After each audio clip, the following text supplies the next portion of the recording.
puisque Benyamin Netanyahou, le chef du gouvernement israélien, a annoncé clairement ce qu'il voulait faire. Il l'a dit depuis plusieurs jours d'ailleurs, il veut prendre le contrôle total de la bande de Gaza. Merci parti pour le cette intention politique et militaire, mais en même temps, on a appris aujourd'hui que des camions d'aide humanitaire commençaient à entrer dans Gaza. C'est Clémence Dibou qui est en direct d'Israël pour BFM TV. Donc il y a cette aide humanitaire qui entre, mais sous quelle forme et comment, Clémence ?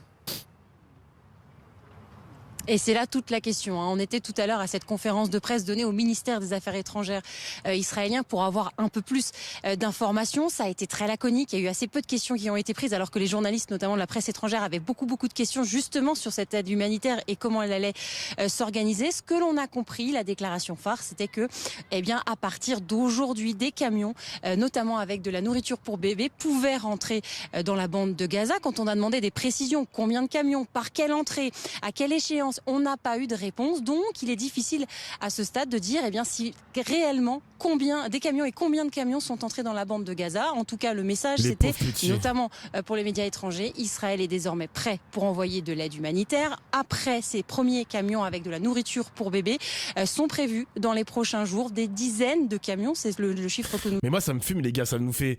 Franchement, il autorise le retour de l'aide humanitaire. La pilule pour mieux faire passer la douleur, on va dire ça comme ça, parce qu'ils vont continuer d'aller envahir, parce que là, ils vont littéralement envahir le territoire de la bande de Gaza, et se donne bonne conscience, on va dire ça comme ça. La belle pommade, exactement. Genre, c'est n'importe quoi. Je me demande, les mecs, les médias français, parce que j'ai vu ce week-end, Yael Braun-Pivet, elle a retourné sa veste, hein. Elle a dit ce qui se passe, la situation à Gaza, elle est catastrophique, elle est préoccupante. Le gouvernement israélien a une part de responsabilité dans tout ça. On a vu son retournement de veste à Yael Braun-Pivet. Hein. Ah, on n'est pas bête, hein. On n'est pas stupide. On n'a pas oublié que t'étais parti en Israël pour aller soutenir le gouvernement israélien. Attention, attention. On n'est pas bête, hein. Et là, je vois, il y a des mecs qui vont commencer à retourner leur veste, etc. Les hommes politiques, les acteurs politiques et tout. Non, on n'est pas stupides, les gars. Soutien inconditionnel, exactement. On n'a pas oublié ce mot. Hein. Nous a donné avec des médicaments notamment ou encore de la nourriture. Comment va se passer cette distribution une fois sur place? Pas question que le Hamas pour Israël puisse organiser cette distribution de nourriture. C'est donc une ONG américaine, la Gaza Heritage Foundation, basée en Suisse, qui sera en charge de la distribution. Très peu d'informations sur cette ONG, mais c'est elle, avec du personnel américain, qui sera chargée de distribuer la nourriture à des points de collecte auxquels devront venir les populations, et les abords de ces points de collecte seront sécurisés par l'armée israélienne. C'est ce qu'on nous a fait savoir. Je vous rappelle que l'ONU avait expliqué pour elle que des points de collecte dans la bande de Gaza, c'était quelque chose d'assez dangereux parce que ça faisait se déplacer des populations et qu'elle n'était pas pour. C'est pourtant ce qui est privilégié ce soir par Israël pour cette aide humanitaire qui serait donc en train de se mettre en place, sans plus de précision pour l'instant. Voilà, Clémence Dibou en direct d'Israël avec Clément Grodenier pour BFM TV. Nous sommes avec le porte-parole de Tsahal, l'armée israélienne, Olivier Rafovitz. Merci d'être avec nous en direct. On va évoquer bien sûr avec vous l'acheminement de la nourriture, de l'aide humanitaire. Mais tout d'abord, pourquoi les autorités et le Premier ministre a déclaré qu'il fallait désormais prendre le contrôle de toute la bande de Gaza? Quel est l'objectif militaire? Oh putain. Il y a deux objectifs militaires dans cette opération qui fait partie de la guerre contre le Hamas. Le premier, c'est le retour de tous les otages, toujours aux mains du Hamas, 58 otages, dont 20 vivants, le reste étant morts. Et le deuxième objectif est la destruction, le démantèlement des infrastructures terroristes militaires du Hamas et la fin du régime du Hamas dans la bande de Gaza. Ce sont les deux objectifs. Et en parallèle de cela, comme vous l'avez maintenant entendu, l'aide humanitaire reprend. Pour l'instant, elle va reprendre pour le seum. Merci, sous une forme ancienne, mais d'ici le 24 ou le 25 mai, elle va pouvoir s'accélérer et reprendre de manière beaucoup plus large grâce à une autre manière pour éviter encore une fois que le Hamas s'empare de l'aide humanitaire, la vende à des prix exorbitants. Il faut que cette aide humanitaire rentre, mais cette fois-ci, qu'elle arrive aux populations de Gaza. L'aide humanitaire était bloquée depuis le 2 mars. Elle reprend parce que les Américains ont fait pression? D'abord, elle reprend parce qu'elle doit reprendre. Parce que les images qu'on voyait étaient aussi insoutenables d'enfants qui ne pouvaient plus se nourrir. Je vous réponds si vous me permettez. Cette guerre, elle a été imposée par le Hamas à Israël le 7 octobre 2023. Cette guerre, cette tragédie à Gaza, il y a une tragédie à Gaza, c'est le résultante d'une attaque du Hamas et d'un régime du Hamas qui a tout... Non, mais c'est important de le dire, parce qu'il n'y a pas de volonté d'Israël, il n'y a pas de politique israélienne de vouloir faire la guerre aux Palestiniens à Gaza. Non mais je parle des enfants. Le même narratif, les mecs, putain, c'est toujours la même chose. Qui n'ont plus de nourriture, qui n'ont rien à voir avec le 7 octobre. La famine qui s'installe, ça n'a rien à voir avec le 7 octobre, des enfants qui n'ont plus rien à manger. Le fait que le Hamas ait volé l'aide humanitaire a été même critiqué par Abou Mazen lui-même. C'est à cause du Hamas que les enfants sont affamés? Évidemment. C'est le Hamas qui a déclaré et qui a volé l'aide humanitaire, qui l'a revendu. C'est Abou Mazen lui-même qui a appelé le Hamas par des noms que je ne vais pas répéter sur la chaîne, qui a accusé le Hamas de voler l'aide humanitaire et de créer une tragédie à Gaza. Aujourd'hui, Israël... Les gars, je crois que Abou Mazen, c'est le nom de Mahmoud Abbas. C'est ça le chat, non? Le président de l'autorité palestinienne, je crois. Oui, c'est ça. Attends, je vais taper sur Google. Pourquoi il a appelé Abou Mazen? C'est dinguerie. Pourquoi il l'a appelé comme ça, wesh? Mais c'est dinguerie. Avec les Américains, effectivement, reprend l'aide humanitaire pour la population palestinienne. C'est une très bonne chose et c'est important qu'elle arrive enfin aux Palestiniens, aux enfants et aux femmes. L'armée israélienne, de quelle aide humanitaire parle-t-on? Soyons précis. On entend dire qu'il s'agit d'une aide minimale, minimum. Pourquoi si peu alors qu'il y a tant de besoins? Et quelle est effectivement l'aide qui arrive aujourd'hui aux populations de Gaza? Je n'ai pas tous les détails à l'heure où je vous parle. Ah bah oui, mais oui. Vous êtes le porte-parole de l'armée quand même. Vous voulez que je vous réponde sans avoir les détails? Je vous donne les détails que j'ai aujourd'hui à l'heure où je vous parle. Il y a donc des dizaines de camions qui sont rentrés aujourd'hui, qui vont continuer à rentrer en plus grand nombre, avec de la nourriture pour bébés, des médicaments. Et cette aide, encore une fois, cette assistance humanitaire, qui est importante, fondamentale pour les habitants de Gaza, pas pour le Hamas, va s'accélérer grâce à notre système de distribution à partir du 24 ou 25 mai, disons d'ici quelques jours. C'est bizarre quand même le narratif de BFM TV. Hein. Je sais pas, c'était les premiers à sucer Israël, matin, midi, soir, et je sais pas là, quand j'écoute les questions, c'est bizarre les gars. Très bizarre. Depuis que Macron il a dit que Netanyahou ce qu'il fait c'est une honte, t'as un narratif qui commence à changer. Je vais écouter BFM, enfin je vais écouter CNews après. Je vais écouter Pascal Pro pour voir il est sur quelle trajectoire celui-là. C'est bizarre ça, c'est bizarre. Est-ce que ça veut dire que les organisations classiques que nous connaissons, les ONG comme Médecins sans frontières, vont être mises à l'écart et les Nations Unies vont être mises à l'écart et qu'il y aura une autre ONG qui va être mise en place par les Israéliens avec les Américains? C'est un système qui va permettre à que l'aide humanitaire nécessaire, même en très grand nombre, puisse rentrer à Gaza, mais n'arrive pas, comme malheureusement c'était le cas, dans les mains du Hamas. On ne va pas nourrir l'ennemi d'Israël qui veut détruire Israël et qui veut créer une tragédie à Gaza. L'intérêt du Hamas a été depuis le départ de créer une tragédie. C'est une stratégie qui a été menée par le Hamas contre Israël en utilisant malheureusement la population de Gaza. D'ailleurs les gars, j'ai appris un truc, ils ont fait une incursion, je crois que c'était au nord de Gaza. J'ai appris quelque chose aujourd'hui, l'armée israélienne s'est grimée en gazaoui. Ils se sont infiltrés pour aller attaquer le Hamas, mais je crois que c'est interdit par les conventions de guerre, genre. C'est interdit de se déguiser en civil. Genre, quand tu fais la guerre, t'es obligé d'être démarqué. Genre, tu dois montrer ton arme, tu dois montrer une insigne pour te distinguer de la population civile. Je savais pas, j'ai appris quelque chose aujourd'hui, je ne savais pas. C'est interdit de s'infiltrer, genre, c'est interdit. C'est pas nouveau pour le Mossad. Ces bâtards, ils s'infiltrent quand même, c'est dinguerie quand même, hein. C'est une dinguerie, genre. On n'est pas à ça près, malheureusement. Putain, c'est ouf, hein. Y'a rien dans ce pays, gros. Oui, mais Israël estime que l'ONU est antisémite. Y'a rien dans ce pays, ma gueule. Y'a rien. Je me demande si le tourisme en Israël, ça... c'est en berne. Genre, c'est quoi les chiffres du tourisme en Israël en ce moment? Parce que je me dis, s'il y a des mecs qui vont dans ce pays, c'est chaud quand même, genre... C'est chaud, genre, c'est chaud. Y a pas de tourisme là-bas. Non, mais j'ai vu les plages. Les plages près de Tel Aviv. Je crois que Tel Aviv, c'est au bord de la mer, non? Tel Aviv. J'ai pas envie de dire de la merde. Oui, c'est près de la plage. C'est près de la mer, pardon. Les plages à Tel Aviv, des plages de cartes postales, on va mettre des parenthèses. Je me dis, c'est une bonne publicité pour venir en Israël, genre. Je me dis, putain, c'est... Avec tout ce qu'ils font, ces sales bâtards, je me demande si c'est en Berne. Il y a du tourisme à Tel Aviv, Haïfa, etc. Ouais. J'ai une meuf de ma classe qui est souvent allée en vacances cette année de là. Putain, bruh. Oui, mais d'accord, mais quand le Premier ministre israélien parle de diplomatie pour justifier le retour de l'aide humanitaire, que veut-il dire précisément? De gestes diplomatiques? D'abord, je ne suis pas le porte-parole de M. Netanyahou, je suis le porte-parole de l'armée israélienne. Donc c'est une question qu'il faut poser à l'échelon politique. Mais encore une fois, du côté israélien, nous voyons aujourd'hui le retour de l'aide humanitaire comme une chose importante, fondamentale. Et il faut qu'elle arrive aux personnes qui en ont besoin. Et c'est quelque chose qui est extrêmement important. Merci, que répondez-vous à tous ceux qui, dans le monde entier, en Europe, aux États-Unis, et même Donald Trump lui-même semble aller dans cette direction, qui disent qu'il y a un vrai risque de famine parce que l'aide n'arrive pas aux populations de Gaza. Ah, Trump, il ouvre la bouche, du coup, on avale.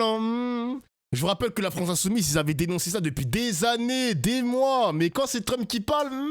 Donc, risque de famine et aussi d'épuration ethnique. Que répondez-vous à ces accusations? C'est trop facile, ça. Pour ce qui est de la famine, nous sommes, depuis le début de la guerre, dans une situation où nous vérifions, nous contrôlons ce qui se passe. Et s'il y a eu des problèmes, et s'il y a des problèmes, pas de famine, mais des manquements au niveau de la nourriture qui manque aux enfants ou à des personnes, il est clair que nous devons tout faire, je dis bien, avec l'aide d'une ONG américaine pour que cette aide humanitaire rentre en grand nombre, en grande quantité, et qu'elle arrive à Gaza aux populations qui en ont besoin. La guerre n'est pas contre les Palestiniens à Gaza, la guerre est contre le Hamas. Quand le Hamas sera... Quand tu vois les Français qui font des Insta depuis Israël, il y a un autre tourisme qui s'est développé. Ah mais les mecs, je vais vous dire quelque chose.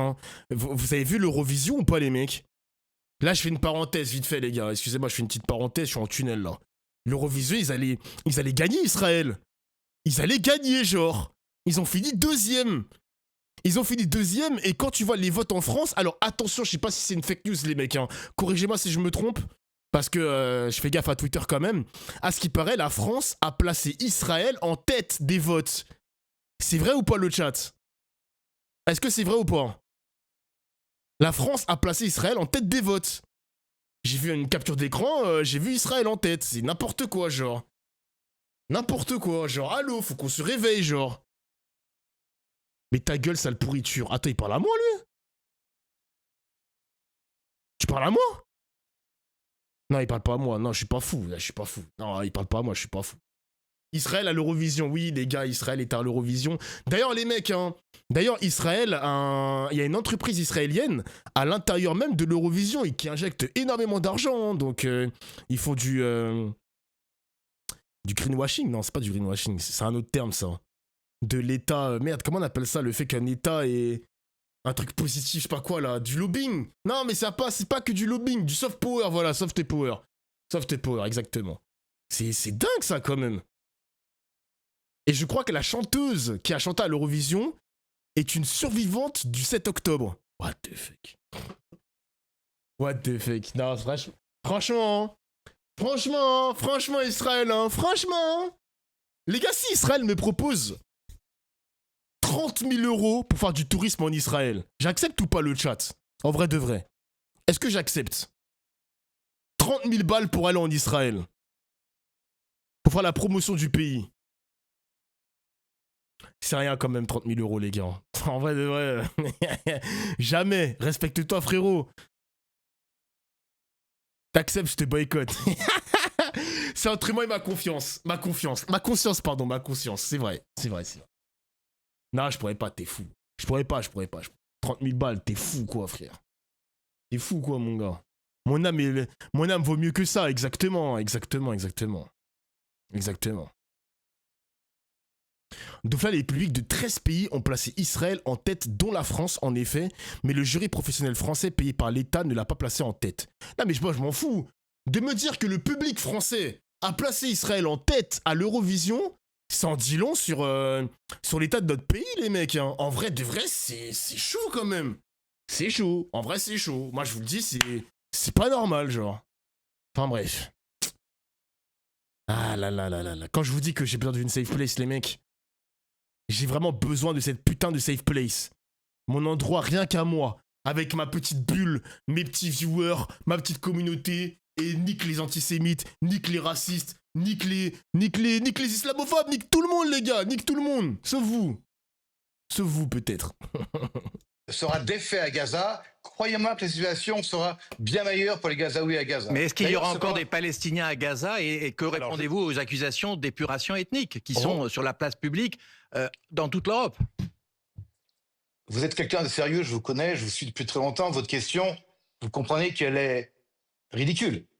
Vous posez une question qui est fondée sur le narratif du Hamas. C'est pas moi qui pose la question, ce sont les chefs de gouvernement britanniques, finlandais, suédois, allemands et français. Pourquoi il veut pas répondre? Il est bizarre, lui. Le président français a parlé de cette honte qu'il avait ressentie face à ce qui se passait à Gaza. Ce n'est pas ma position, c'est la réalité des interrogations de nombreux gouvernements. À chaque fois qu'on parle d'épuration ethnique, de déplacement de population, on répète le narratif du Hamas. À un moment donné, Israël, faut arrêter, genre. Faut arrêter de spammer les mêmes spells dans League of Legends, genre. Faut arrêter le Q-spell. Faut penser à autre chose maintenant. Oh, c'est pas possible. Il y a 50 000 ONG qui vont te dire qu'il y a un déplacement de population qui est en train de s'opérer. Eux, ils vont te dire, ah, c'est le narratif du Hamas. C'est le narratif du Hamas. Ah, ça y est, cousin, c'est bon. C'est bon, à un moment donné, il faudra assumer ce que vous faites, les mecs. La réalité est que cette guerre est une guerre très compliquée. En secteur urbain, avec un Hamas qui a aujourd'hui entre 20 et 30 000 hommes toujours, qui s'est reformé, qui s'est réorganisé grâce à la vente de l'aide humanitaire, qui reste une menace pour Israël. S'il le peut, demain, il recommencera un 7 octobre 2023.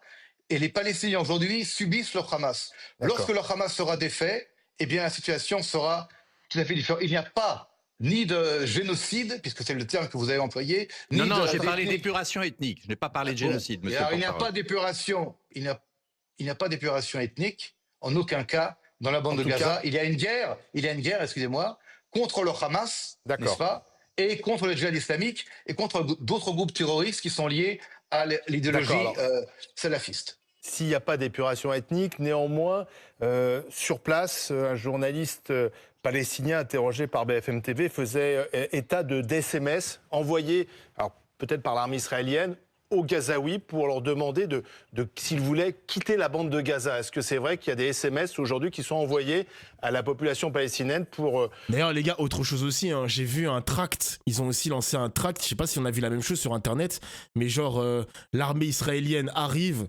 et dans l'image, tu vois une grande vague, comme si c'était un déferlement, un tsunami qui va s'abattre sur la bande de Gaza. Je sais pas si vous avez vu l'image, les mecs. Elle avait tourné sur Internet.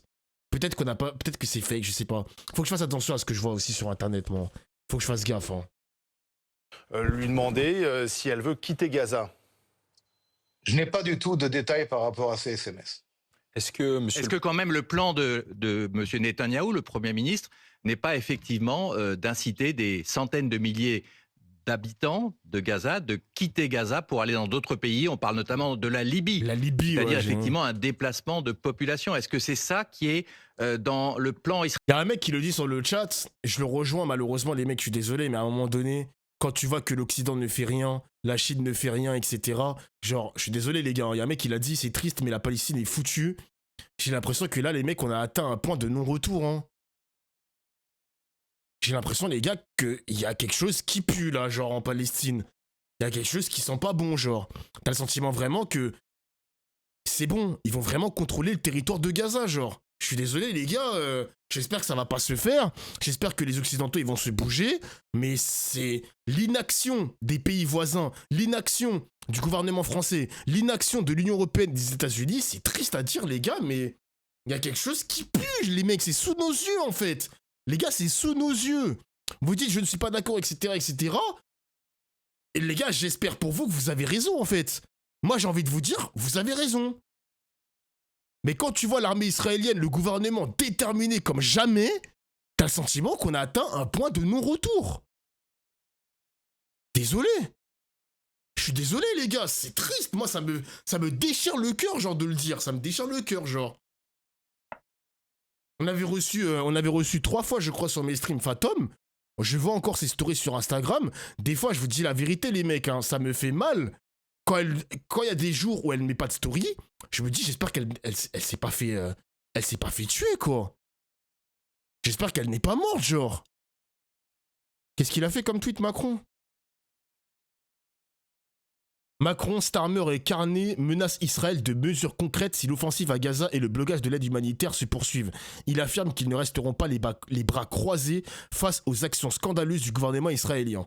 Putain, les mecs, vous vous réveillez avec 2 ans de retard, c'est trop une dinguerie, genre. Vous vous réveillez avec 2 ans de retard. Et pour l'instant, c'est que des paroles, les mecs, hein. C'est que des paroles, genre. Moi, je suis désolé, quand je vois Trump aussi lâcher Netanyahou, mais lâcher, ça veut dire quoi, lâcher? Jure, un nouveau sub. En termes politiques, ça veut dire quoi? Il va lui tourner le dos? Arrêtez vos bêtises, les mecs. Arrêtez vos bêtises. Ces mecs-là sont complices, ces mecs-là sont mouillés dans ces histoires-là, genre. Merci Diego pour le sub, merci mon gars. Mieux vaut tard que jamais, Dofla. Mais pour l'instant, les mecs, c'est que des paroles. Qu'est-ce qu'on a de concret? Vous me dites mieux vaut tard que jamais, mais on a quoi de concret? On a quoi de concret, genre? Y'a rien de concret, les mecs. Y'a rien, genre. Y'a rien.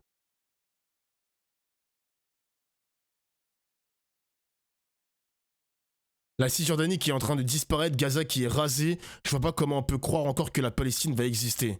Bon, je sais pas, t'es qui comme... Je vais te surveiller, toi. Parce que, ok, le premier message, il était d'accord, mais toi, t'es bizarre, toi. Toi, t'es bizarre, toi. Mais oui, c'est vrai, les gars, que la Cisjordanie, c'est... D'ailleurs, les mecs, il y a une fille... Alors, attendez, je vais vous retrouver le thread. Je vais laisser terminer le reportage, et après, je vais vous montrer un thread qui fait froid dans le dos, les mecs. Attendez. Hein. Israélien après la conquête totale annoncée par Netanyahou de la bande de Gaza. Le plan israélien est le suivant.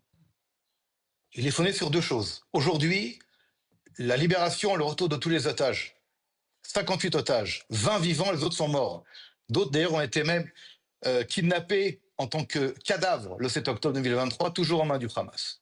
Le second objectif, je le répète, c'est l'élimination du Hamas en tant que groupe terroriste et la fin du régime du Hamas à Gaza. D'accord, mais est-ce que derrière l'objectif... J'ai retrouvé le thread, parfait, je l'ai retrouvé. Lorsque ces 2 objectifs seront atteints, n'est-ce pas, il y aura une autre situation à Gaza, et là nous pourrons voir au niveau politique. À l'heure où nous parlons, tant que le Hamas reste une menace pour Israël et reste on a bien compris, mais c'est pas la question. Monsieur Rafovitz, non, la question, c'est est-ce que faire partir les Gazaouis de la bande de Gaza, c'est un objectif plus ou moins caché? Non, en aucun cas. Les 2 objectifs, je répète... Et la tactique des militaires israéliens, c'est toujours la même. Les mecs de BFM, soyez pas cons, c'est des menteurs. Ils passent leur temps à mentir, genre. Ils passent leur temps à mentir, arrêtez. Vous pouvez me citer, me reciter, sont la fin de la menace terroriste du Hamas, du régime du Hamas qui contrôle la bande de Gaza, qui contrôle 2,3 millions de Gazaouis, et le retour des otages. Si maintenant le Hamas libère tous les otages et dépose les armes, la guerre s'arrête. Le paradoxe de la situation actuelle, c'est qu'en pleine situation donc de guerre, il y a des négociations qui se poursuivent avec le Hamas. Est-ce que vous pensez qu'il y a une issue possible, notamment pour faire libérer les derniers otages? Nous l'espérons. En Israël, que les otages seront libérés. Encore une fois, je vous le répète, si les otages sont libérés, tous les otages, et pas à chaque fois 2 otages, un otage, avec des espèces de jeux maléfiques de la part du Hamas. Et si le Hamas dépose les armes, c'est la fin de la guerre. La guerre a été imposée par le Hamas. C'est une guerre qui a été imposée par le Hamas à Israël par le pire des massacres connus dans l'histoire d'Israël. Ne l'oublions pas. Ne faisons pas abstraction de ce qui s'est passé. On ne peut pas faire abstraction du passé pour parler du présent. Les Gazaouis aujourd'hui souffrent à cause du Hamas. C'est pas Israël qui a attaqué la bande de Gaza le 7 octobre 2023. C'est le Hamas qui a attaqué Israël. Julien Audoul, porte-parole du RN. C'est vrai que lui, il est dans le groupe d'amitié France-Israël. Je me demande ce sera quoi le discours du RN. Et le discours de Julien Audoul. Je vais peut-être réagir à ça en stream demain. Parce que ces mecs-là, il y aura... Les gars, suivez bien mes streams, les amis. Hein. Suivez bien mes streams parce qu'on va les repérer, ces petits fils de pute qui vont retourner leur veste. Hein. Porte pas plainte contre moi, Julien Audoul. Hein. Portez pas plainte contre moi, s'il te plaît, hein, ok? Donc, on va les repérer, ces petits mecs qui vont retourner leur veste petit à petit. Bon, lui, il fait partie du groupe d'amitié France-Israël. Peut-être que le discours sera pas le même, mais on va les surveiller, ces petits cons, là. Hein. On va les surveiller. Hein. Est-ce que Dofla, t'as vu le tweet de Meilleur Habib sur Rima Hassan? C'est moi qui ai fait le tweet, frérot. 11 minutes tardesse, merci, au revoir. Avec 3 ou 4 ou 5 000 Gazaouis innocents, entre guillemets, qui ont également envahi le territoire israélien, qui ont également participé au massacre, qui ont volé, qui ont violé, qui ont tué, qui ont brûlé. Donc il n'y aura pas de déplacement forcé de population, vous pouvez nous le garantir aujourd'hui. Pas de déplacement forcé de Palestiniens hors de Gaza. Il n'y aura pas de déplacement forcé de Palestiniens, en aucun cas. Par contre, aujourd'hui, durant cette opération, il y a des demandes aux populations de Gaza de se déplacer d'un endroit à l'autre pour ne pas être pris dans les combats. Ça, nous le faisons et nous continuerons à le faire. Nous ne voulons pas, malgré la propagande du Hamas, que des civils palestiniens soient pris dans les combats. Nous ne le voulons pas, en aucun cas. Une dernière question. Israël avait donné la bande de Gaza aux Palestiniens, ce qui veut dire que quand le Hamas sera éliminé, vous vous retirerez de la bande de Gaza et vous laisserez de nouveau la bande de Gaza aux Palestiniens. Lorsque le Hamas sera éliminé pour le bien d'Israël, mais également des Palestiniens, lorsque les otages seront libérés, j'espère le plus vite possible, eh bien les choses seront à un autre stade. Alors nous parlons, on ne va pas faire de politique fiction, on va faire ce qui se passe aujourd'hui. Demandons au Hamas de libérer les otages, demandons au Hamas de déposer les armes. Ce serait peut-être plus sage de la part de gouvernants dans le monde de demander au Hamas de déposer les armes et de libérer les otages que de critiquer Israël, qui reste une démocratie, un allié de l'Occident face à des menaces communes à l'Occident et à Israël. C'est quand même quelque chose qui est paradoxal dans un monde aujourd'hui où des menaces communes auxquelles font face également des pays en Europe regardent le Hamas comme étant l'avenir des Palestiniens. En aucun cas. Merci Gérard Rafovitz. Je rappelle que vous êtes porte-parole de l'armée israélienne. Merci d'avoir été en direct avec nous sur BFM TV. Général Pays-Randi, moi, il y a quelque chose qui... Bon. Pas de déplacement de population. On retient bien les mecs, hein. On retient bien. Chaque mensonge sera scruté, pardon. Merci. Il a dit merci quand même. Hein. C'est quoi ce tweet? Attends, je vais regarder.